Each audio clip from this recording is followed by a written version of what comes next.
Түнү аял эркек баягы мамиле болгондон кийин багымдат намазын окуш керек. Бирок усул жок, таям менен намаз окуса боло береби эгерде жуунам десем жетишпей калсам дептир. Негизи өзгөчө жаңы үйлөнгөндөр айылдын шартында кээде душ же болбосо баня болбой калса, жуунайын десеңиз ооруп кала турган коркунуч пайда болсо, же болбосо кайра жууна берсе, улуу сөздө уят жок дейт, баягы жатынга суу тийип калышы мүмкүн аял кишиге. Ошол кезде эмне кылат? Таяммум алып намазын окуса болот. Ал эми жуунганга шарт бар болсо, жуунайын десеңиз намаздын убактысы өтүп кетсе деле, сөзсүз түрдө эмне кыласыз? Жуунуп, анан кийин намаз окуш керек болот. Тескерисинче айт намазда, жаназа намаздарда таям менен намаз окуса болот. Эгер жуунам десеңиз кечигип кала турган болсо, анткени ал кайталанбайт да. Ошондой эле жума намазында да таям алганга болбойт.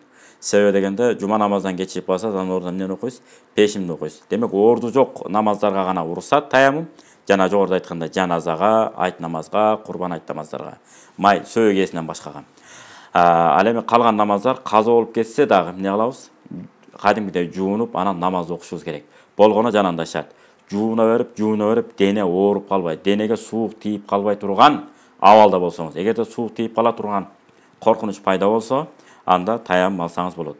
Анан суук тийип калатын коркунуч деп турган сөзсүз түрдө суук тийип калып, анан кийин таям улантат деген андай шарт эмес. Акыл менен көрөсүз, мындай карайсыз. Жуунсаңыз суук тийип калышы мүмкүн, ооруп калышыңыз мүмкүн. Ошол учурда эмне кыласыз? Таямды ала бересиз.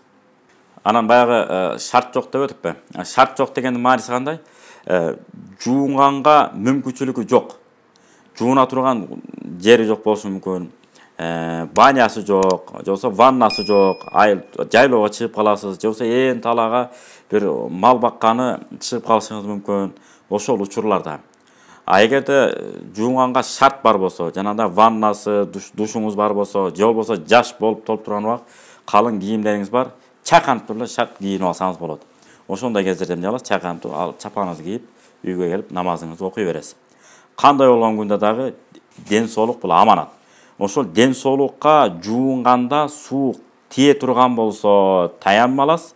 Суук тийбей турган болсо, анда эмне кыласыз? Жуунасыз. Намазыңыз каза болсо дагы. Мына жыйынтык ушул.